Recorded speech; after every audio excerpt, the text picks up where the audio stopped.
Hello, everyone. Welcome to the panel on data activity monitoring for security and DevOps. My name is Justin Massey, and I work for Datadog as a product manager on the Datadog security platform, and I will be your monitor today. First thing I want to do is introduce our panelists. Michael. Hey, so I'm Michael Barrett. I am a CISO for a number of years now. I was the first CISO at PayPal. I've also had quite a bit of work in the open standards field. So I started the Liberty Alliance back in the day, which created the SAML 2.0 standard. And more recently, I did both DMARC as well as FIDO.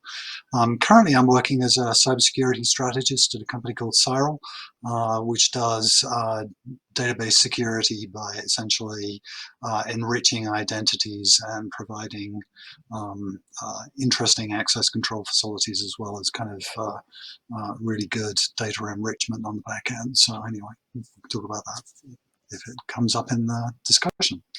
That's me. Thanks, Michael. Kendra, you next. Hi everyone, I'm Kendra Ash. I'm a information security analyst here at Datadog. I'm on the team called Compliance Operations, and we specialize in automating compliance controls within the development lifecycle and pipeline. And that's me. Thanks, Kendra. And you, David. Hi everyone, I'm David Tsao and run security at a fintech company called Marqeta. Prior to this, I've also run security at automotive as well as tech and life science industry. So I'm very happy to be here. Awesome. Thank you all for joining today. For all the attendees watching, please ask your questions on the stage Q&A. I know there's a couple different sections. There's chat, polls, Q&A, but I will be moderating the Q&A section. So please ask your questions there. The first topic I wanted to discuss is around audits and how we think about the frameworks which guide these. I remember when I was doing my first security job as a pen tester, I would say things like, the customer must remediate this finding to the PCI QSA, and I really wasn't considering their threat model of their organization when it came to that specific finding. After gaining some experience at software development companies, I kind of shifted my thinking. So I wanted to start first with talking to Michael about, how do you think about risk or compliance frameworks when it comes to securing your organization? Yeah, it's a really great question, and it's going to vary from company to company. I should say, back in the distant dawn of time, I used to work at American Express, and so for my sins, I guess at least aspects of PCI have got my fingerprints on them, but don't blame me, I was younger and less wise in those days.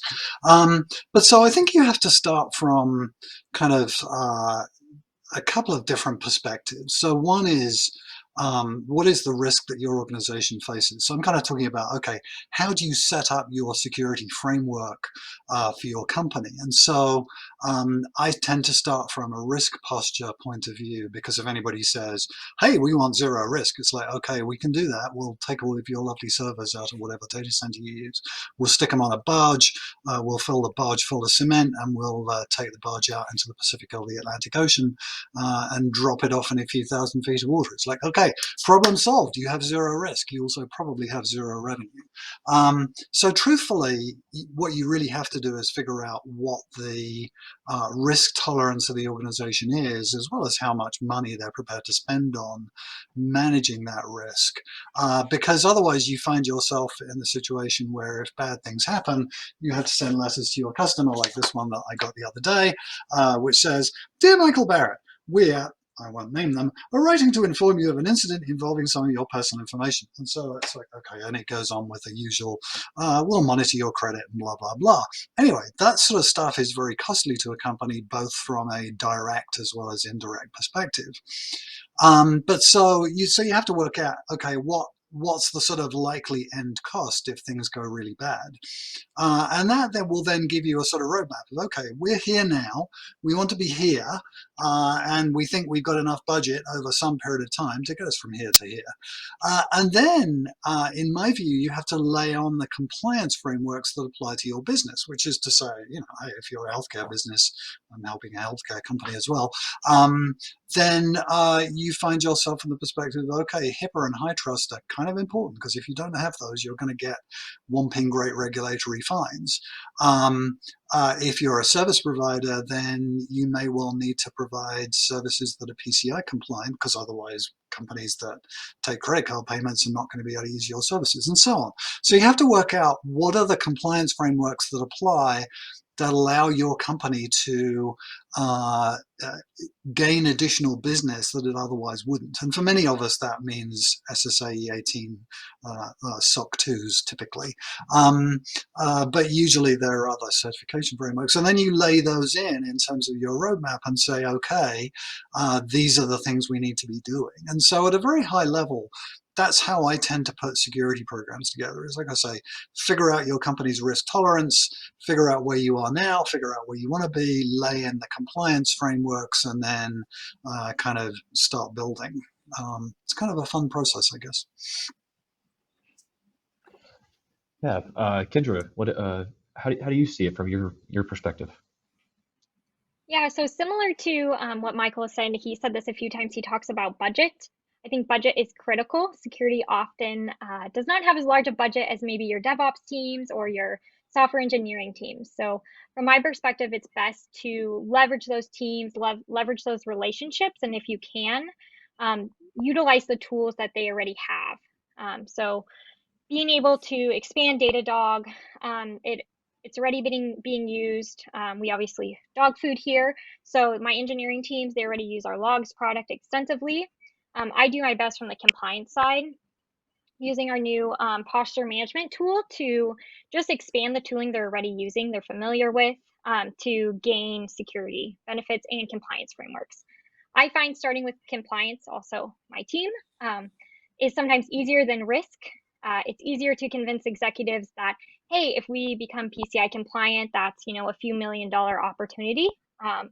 Since Datadog serves every industry, we have to have kind of every compliance framework.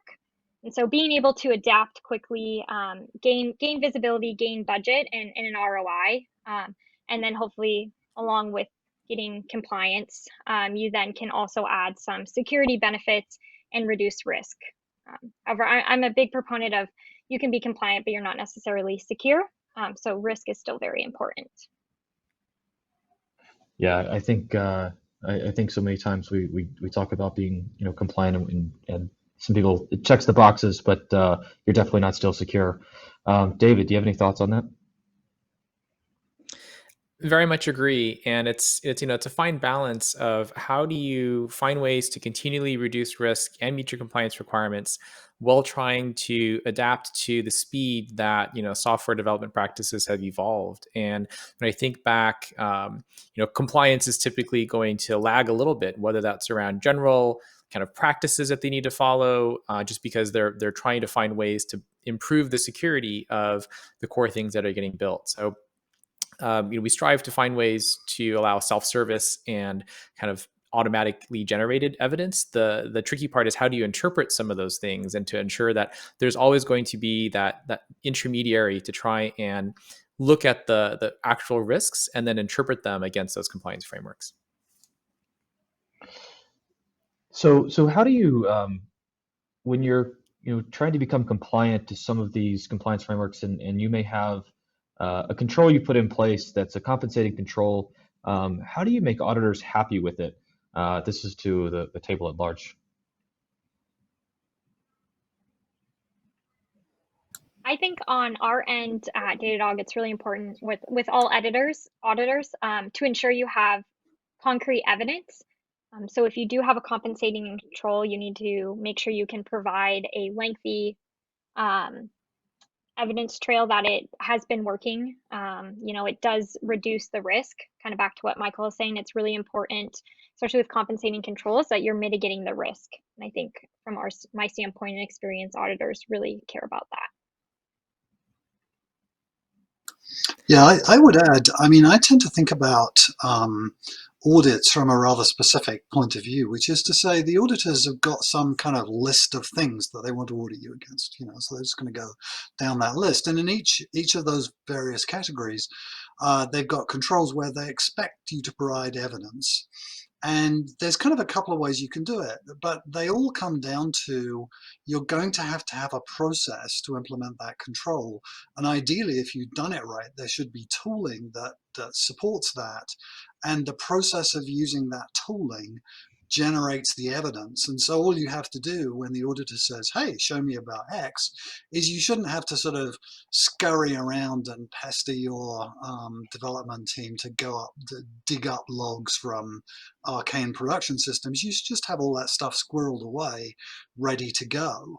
And so I think a lot of this is really about, okay, what is the easiest process by which you provide the evidence? And the answer is you shouldn't have to be doing heroic acts when the auditors show up or just beforehand. You should actually have all of that evidence produced by the tools you use that implement your process. And I think that's a really key message here, that if you follow that kind of methodology, you're going to be in much better shape than if you try the heroic acts approach. I've done both. I'm pretty bored with heroic acts at this point. Yeah, and I would add on to that it's rare, to find auditors that have either an engineering or technical background. They're wonderful when you're able to come across them, and so. But they are very objective, and they're always looking for that evidence where it's available. And so, trying to not only to find ways to provide that direct visibility to that evidence, but then also taking a step back and looking at what is the actual control descriptions and the control activities that we're trying to achieve, and how does this evidence address that requirement, and to have that kind of security service, if you will, to interpret those compliance requirements, what the auditors are looking for, to get them comfortable with what the evidence actually demonstrates. That way, you've kind of bridged both parties. You've given auditors more comfort, as well as achieved ease of generating that evidence. To Michael's point. So we have a question here from Bono. Kendra, this may be great for you. When auditors demand to see the actual data, and you want to give an auditor like a look into Datadog without exposing sensitive data, how do you handle that? So I can kind of describe an example of something we do. This might be a little lengthy of an answer, but for stocks, for example, you have to keep track of the applications in the code that affect revenue. So we have some controls and processes in place that are automatic. So when developers make changes, there's logging that they have made those changes. They require reviews and a number of other things. You then can pull this log information. If you plug it into your build pipeline, you can send those logs to Datadog, and then you can pull up a dashboard that then will provide evidence. And if you drill down the log data, that does not have all of the details, and can help auditors clearly see that these controls were met. We raised an alert when a review was maybe missed on a PR. There's then a way for it to be alerted and notified, and then we can demonstrate that it was then fixed. So if you have a trail of logs, and if engineers are already logging everything within the build pipeline, then you're just kind of adding another policy. We like to leverage Rego policy for a lot of different controls, whether it be engineering or compliance specific. So just trying to integrate into the tooling and leverage like Datadog logs if they're already using them. Thanks. So yeah, we've talked a lot about. I know Kendra's talked about providing an evidence trail, and David's talking about using the tools your developers are using. And I wanted to go back to the title of the panel, which was Data Activity Monitoring for Security and DevOps Teams. And I want to define what data activity monitoring means, and that's any sort of activity that may be happening with your environment. And we can do nice things such as enriching those events and logs, whether it may be control plane or data plane events, metrics or traces with identity and contextual information to help speed up audits to improve that collaboration. So I want to know, from the panel, what can the risk and compliance teams give back to the DevOps teams from this data that we're creating?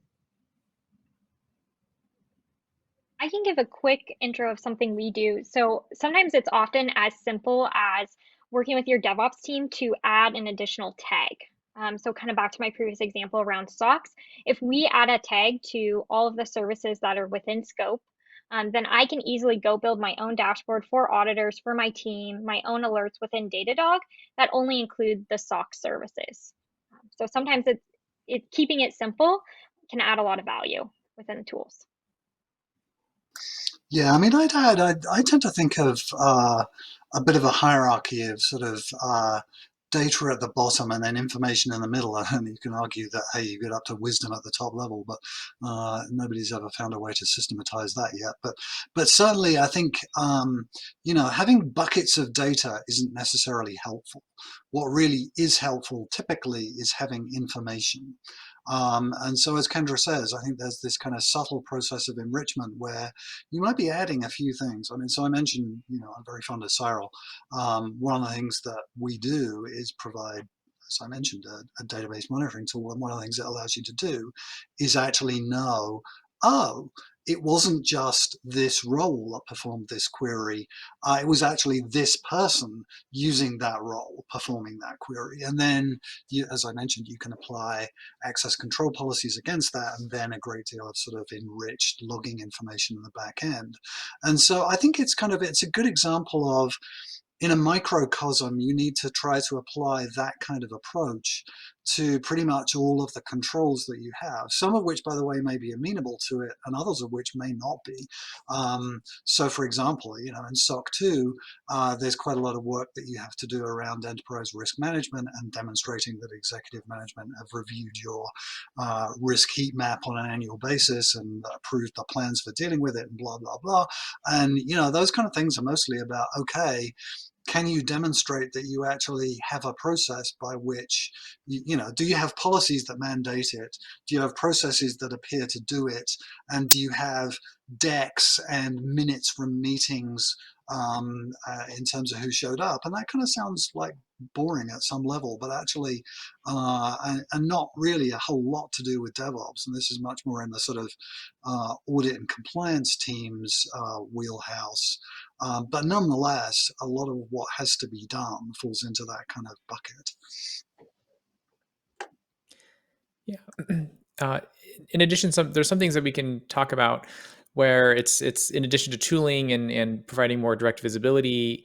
If we think about what it is that compliance asks for or auditors ask for, and oftentimes because of the asks are evolving over time, they can be fairly manual. And so to give an example, we're in the process of planning out what does compliance engineering as a engineering capability look like, so that we can begin to automate and orchestrate a lot of the control activities that are very manual today, and to reduce that burden from our peer software engineers, so they don't have to pull together a lot of those manual queries. To Kendra's point, yes, if you can pull the dashboards as well, that would be fantastic. But ultimately, all finding ways to improve the automation and orchestration, again, with that lens of understanding what the actual requirement truly is, and so that we're really addressing the core of that control, not just the specific ask always. So that it's just truly understanding that the spirit of that control as well. There's one last piece that I probably should have mentioned that is worth just calling out briefly, which is when dealing with auditors, they will sometimes ask for information that actually kind of is right on the boundary of, in order to satisfy this request, do you need to give them PII or PHI or whatever it is? And so they do know that that line is there, but sometimes nonetheless they'll ask for things that kind of are right up to that line. And so you have to be cautious about, okay, what are the reports I can give them where I don't want to give them or where I can satisfy their need, but without giving them kind of confidential information that will give sort of security types some heartburn in terms of handing it over to this third party. Ooh, Yeah, that makes a lot of sense. Sorry, Justin. I was going to say that's actually in line with the question I think that was asked earlier as well. And I think it does depend a lot on the type of auditor you're dealing with. So if you have kind of more, external auditors or borderline, maybe perceived as like a hostile audit in certain situations, like you definitely have to be a lot more careful in terms of what you give them visibility to. But quite often the auditors may come from either internal or from a customer or from a partner, where there may be advantages to helping to build a relationship relationship of trust, because they can't necessarily audit everything that you're doing. So to some extent, there's still going to be some level of trust. Nonetheless, I think to the point that Michael mentioned, ensuring that data is masked or sanitized against personal data obviously is a bare minimum. But beyond that, then sometimes being able to walk through an auditor that you're trying to build that partnership with is risky to some extent, but may be advantageous. The other way to do it is the more conservative approach, where you basically take the ask and you pass them to a different team, so to speak, even though it's the same person, and you generate the screenshots, and you only show the screenshots that you've already reviewed. So David, you took the words out of my mouth. I was looking at Bono's question again, and yeah, that's I agree. I wonder. We talk a lot in the DevSecOps world around integrating where the developers work. So for me, I was building a tool a while back that was scanning for vulnerabilities in the source code, and as well as doing some dependency scanning. And we were sending messages directly on Slack, or posting right in the GitHub workflows when we were detecting vulnerabilities. Are y'all using that at all with your, on the auditing side, and how do y'all see working inside of the DevOps workflow?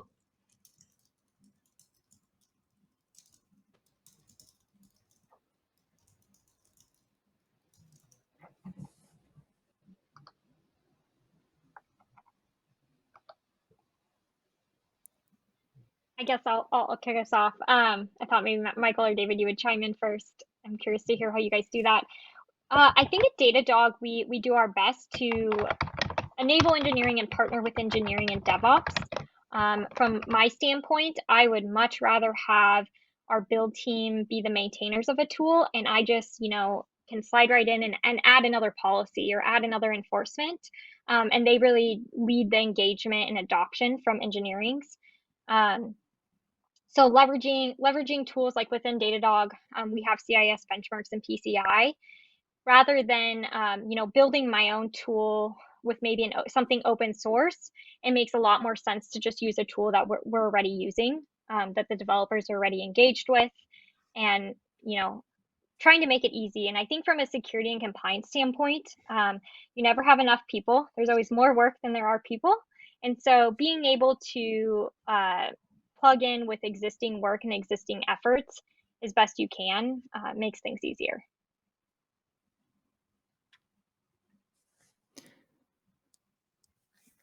Yes, Kendra, I very, very much agree with that. I mean, ultimately, if we're looking at our infrastructure or DevOps teams to support and maintain those, build pipelines, then from the security/compliance perspective, we can insert those controls that you just talked about versus having to, build a lot of those ourselves.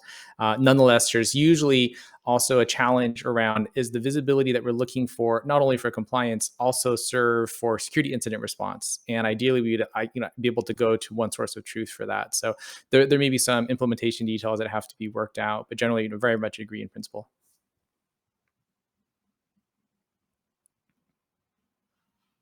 Awesome. Michael, any thoughts there? Yeah, sorry, I had to drop because my system lost all sound, so I missed the question. Apologies. Oh, we were just talking about how the compliance teams can integrate with the DevOps tooling such as Slack and GitHub. Like, how do you how does Cyral look at that, and are y'all using any tooling like that? Yeah, I mean, certainly I've had experience with doing exactly this in sort of prior lives, and I mean, I do think there's a lot to be said for using the platforms that the DevOps teams are using. So, for example, I mean, Atlassian tools are very commonly in place. You mentioned Slack, and there's good integrations, particularly if you use Slack Enterprise Grid, that you can do. And so I think it's kind of it's just a natural place. It can sometimes get weird though. Because certainly in prior lives, what I've seen is what you find is that the DevOps teams are predominantly using one tool, and then the rest of the company is using some other tool. And so actually finding a single thing that everybody can use can be tricky. I'll also say that occasionally building controls into the DevOps pipeline can be tough. I remember one particularly sort of gnarly set of discussions around building in kind of a approval to push into production break in our build pipeline in a prior gig, where the SOC 2 auditors were pretty insistent. Hey, you need separation of duties here. This stuff needs to be approved by, VP of operations or VP of whatever it was, prior to any old developer pushing code out into prod. And so sometimes there can be conflicts that show up in the sort of tool pipeline, as it were, but actually they're really philosophical conflicts between what the audit regime wants and what DevOps folks want. And so that can be tricky to navigate. Yeah, I agree. I want to switch over now to talk a little bit more about identity attribution and adding additional contextual information to those logs. Once you get logs into your whatever if you're using Datadog, your Datadog platform, how is identity attribution speed up investigations, and where can we do better?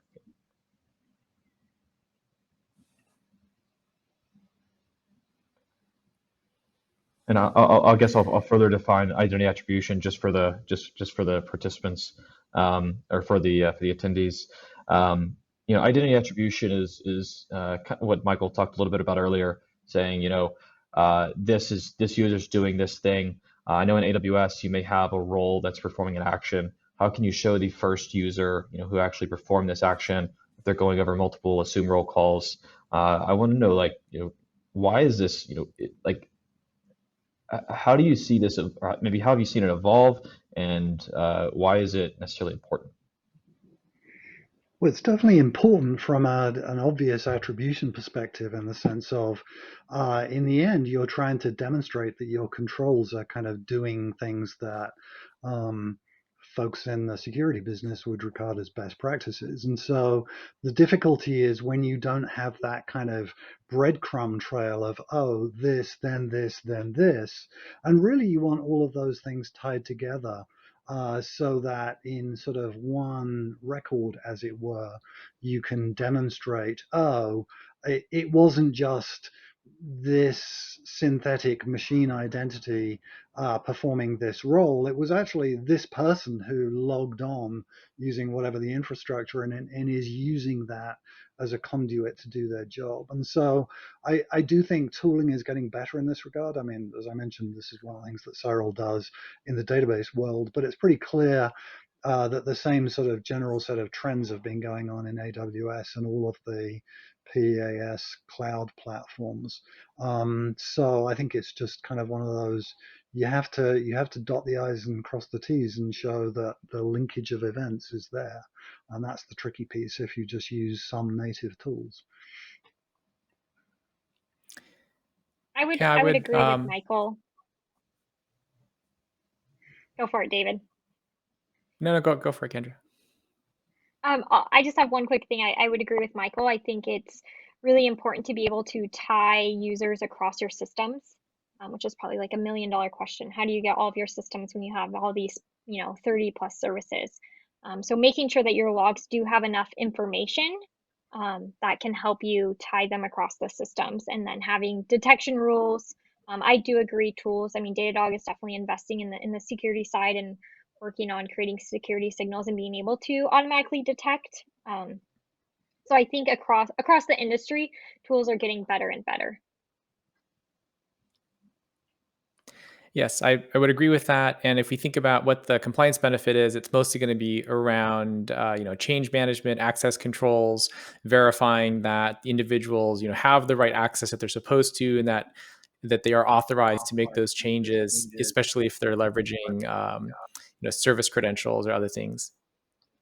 But the equal benefit there is also around security incident response, as in being able to do identity attribution and figure out exactly what actions were taken, whether that's from an authorized user or potentially a malicious user as well. Yeah, that leads me into the next question, David. So we're about to be entering the Q&A section of this. So please, drop your questions in the Q&A section on the stage, and we'll take those.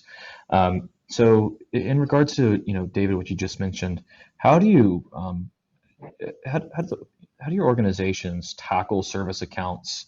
From your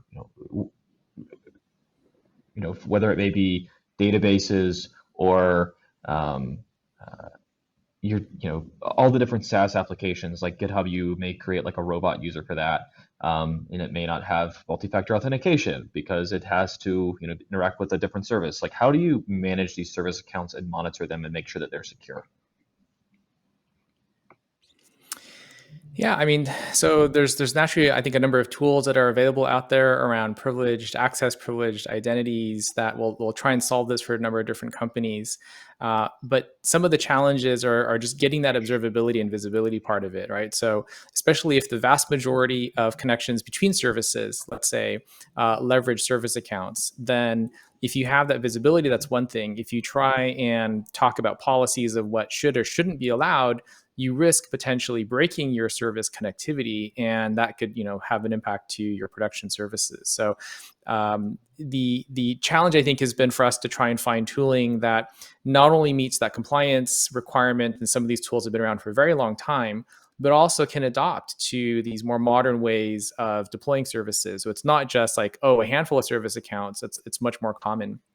And being able to try and trace back whenever a human is potentially leveraging those accounts. And there's modern techniques around this that have been around for a while, around OAuth, et cetera, that do work for certain types of SaaS services. As an example, like they'll expose their API auth tokens using OAuth, and it makes it much easier to trace them back.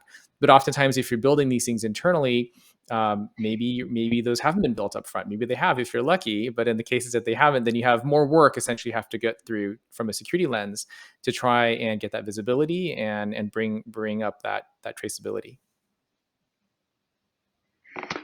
Yeah, I mean, I'd add that I think sometimes you find yourselves in kind of just a morass of kind of tactical engineering challenges. And it's not that there aren't solutions to this. As David says, there is actually a fairly rich set of solutions around. So as I mentioned right at the beginning, I was there when SAML 2.0 was first created, and it's like, for certain kind of applications, solutions like that work brilliantly. For other classes of applications, you've got to do different things, and so you find yourself in this kind of rather tactical mess, I think, of sort of, we're going to use a bit of AWS Secrets Manager here, and we're going to use 1Password there, and we'll use this tool to make sure that we don't have any high entropy tokens, aka passwords, in code, and blah blah blah. And so you have a bit of a patchwork quilt, I think, of tools that you have to use. But in the end, if you've done the architecture right, you should be able to look at it the whole way through the process and say, okay, from start to finish, I'm reasonably comfortable with how this is all working, and the sort of trust transition boundaries, as it were, all the way through that process. I would agree with both what Michael and David said, and something that David, you discussed earlier, I think is key when we talk about like key management, secrets, password, is being able to detect and respond if something does go wrong or something does get leaked or is mishandled. So having the ability to rotate those keys, those tokens, no matter what system, if you use Vault or Secrets Manager, I think it is really key. And then being able to kind of back to what Michael said, if you have a good history, you're able to detect and see irregular behavior. My next question is from me. I'm curious of how y'all are using tools like Terraform, configuration as code to provide. We talked a lot about having the tooling,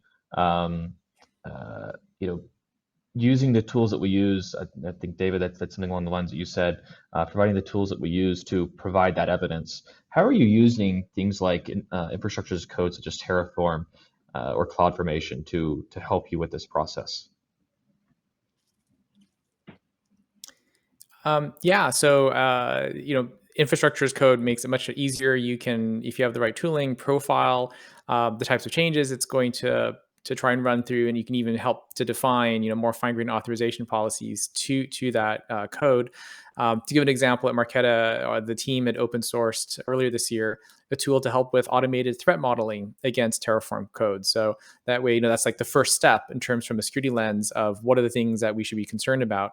We want to continue that theme across, and we're in the process of building these. We'd love to collaborate with others of answering other questions, whether those are compliance-related questions or just general, security requirements that we want to take across the rest of that essentially the life of a service, if you will. So there's a lot of opportunity here for sure. Yeah, one thing on that note, I think there are a lot of great open source tools available out there that have infrastructure as code that you can leverage for either auditing or helping create.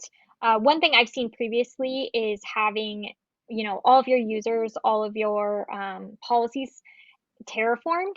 So all of the changes require a review. There's a long history of when a new user was added. And that can be a great way to prove out to an audit, but also just have some control in place. Yeah, one of the things I've seen is kind of like this tension between the sort of DevOps teams and the SRE teams, where you see on the one hand, especially in an organization where SRE was a skill set and a function that was added later in the day. And essentially, kind of, it was a bit of a greenfield scenario initially. What you sometimes find is that there are a bunch of CloudFormation scripts, but they're not as cleanly built as they might have been if they'd been built by folks with more of a sort of SRE bent. And so you find yourself in this kind of journey from a kind of initial state of, oh, we've got to clean this up, to, oh, look, this is all very nicely structured. There's this big library of kind of code that can actually spin up various different environments. And I tend to think, I'm a bit of, in some ways I always felt like a fraud as a security guy, because actually I'm really an architect by training. And it's funny, I was just cleaning out my library a couple of days ago and threw out the original pattern language book, the one by architects on sort of how to build buildings. But I think this is actually an example of, you really do need operational deployment patterns that as an organization you kind of standardize around. And that's not to say you can't do other things, but you shouldn't necessarily do other things just kind of willy-nilly. And so I think you sometimes run into that aspect. But I do think that there is huge value in having a well-constructed library of code that will spin up your various operational environments. Yeah, Yeah, I one thing think. to add, Good, Kendra.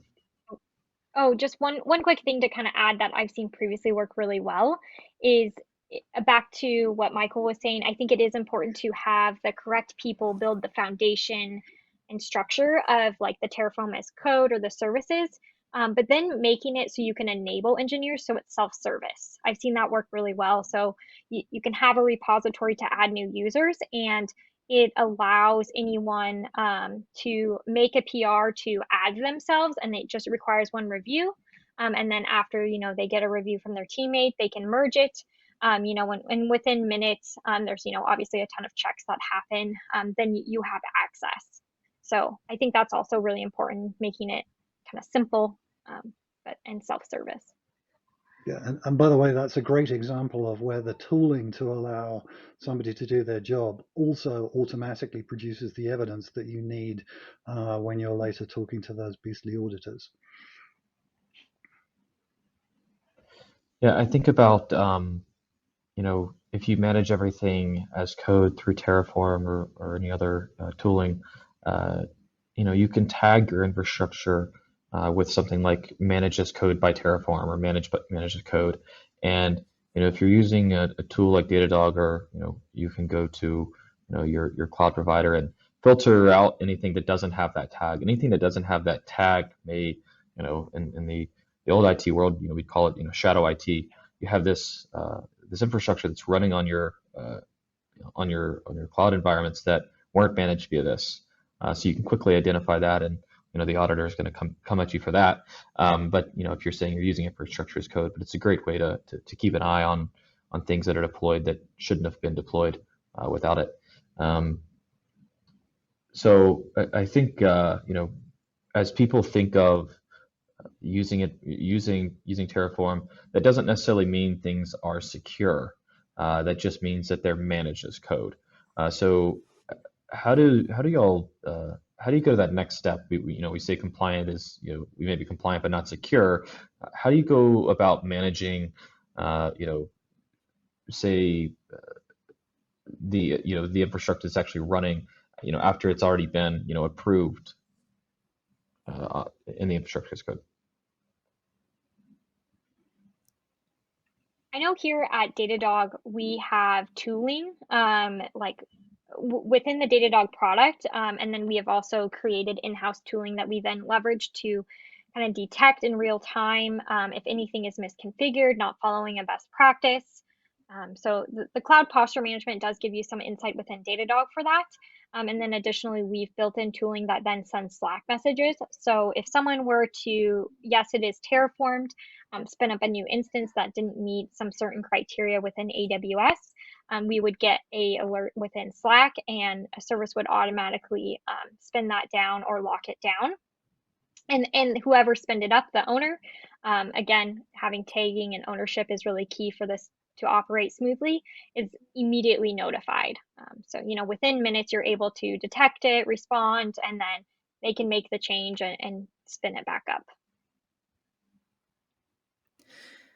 Yeah, and in addition to that, I think there's the standard controls you can implement before you allow that Terraform to be executed, essentially, right? So whether you require code signing by your developers or require testing to be in place and have been checked, to, as mentioned before, profiling what are the actual permissions that are required, all helps you to really reduce down that surface of what other changes may have occurred, whether access may have occurred. That you then have to manually track down, the shadow IT example. And then once the services are running, because now you have the benefit of immutable infrastructure, you don't have to worry so much around, oh, did I get my security agent deployed across the fleet? That you have access to redeploy it if for some reason something ends up breaking. And so it's much faster and easier to perform those, whether those are health checks or security checks or quality checks against your current infrastructure, to see what might still be missing or what other gaps exist. Yeah, one of the tricky things, and it's funny, I ran into this at Cyral when I first started with the company, is most of us tend to think of sort of, oh, my company uses AWS, or oh, my company uses GCP, or whatever it is. If you work at a service provider, you'll often find, hey, we support both Azure and AWS and GCP. And so it raises the interesting question of, well, how do you build these controls so that you can actually make sure that your deployment code is doing what you think it's doing and your environments run smoothly? If you use the native controls in that particular cloud environment, you then have to replicate that 2 times over when you're then heading to the other 2 cloud environments. Essentially, I'm just simplifying and arguing that there's 3, but you get the idea. So that's kind of one little wrinkle that some companies have to deal with. Hey, it makes for some interesting discussions, I'll say that. Yes, we definitely do at Datadog. We have all 3. Exactly. So I, of course, get one of the best questions at the very end here, and we got about 1.5 minutes left. The question was, for alerting, how do you ensure that the alerts are actionable? Especially with Slack alerts, I feel that they could be lost in the shuffle. It's super quick. I mean, essentially, most alerts are looking for enrichment. Like before you make a decision on it, you need additional information to try and determine the severity of that. So there's opportunities around, you can call it response orchestration or security orchestration, to help with that enrichment question. That's the short answer, and I'm happy to have longer term conversations as well. I'd say the short answer is somebody's got to look at it and actually make a judgment call. But I very much agree with David. You need context in order to do that. And if the context isn't there in the alert, then you've got to go root around to find it. But in the end, some of this stuff is going to be judgment calls. I would agree with both Michael and David. And I think it just comes down to before you release a new feature, a new tool, whether it's internal or you're leveraging Datadog and you've integrated in something, you need refinement first before giving it to the wider audience, even if they're internal. It's something I work heavily on the product of our, on our side, making sure that you have that context, giving you a lot of the information, that that can be included in that Slack message, so you can make a quick, thumbs up or thumbs down. I need to investigate this. It's a very difficult question, but it's one that is constantly improving. Anyway, I would like to thank everyone for joining today. Thank our panelists, Michael, Kendra, and David, for joining us today. And Cyral, thank you for sponsoring this panel. And everyone, have a great rest of your day.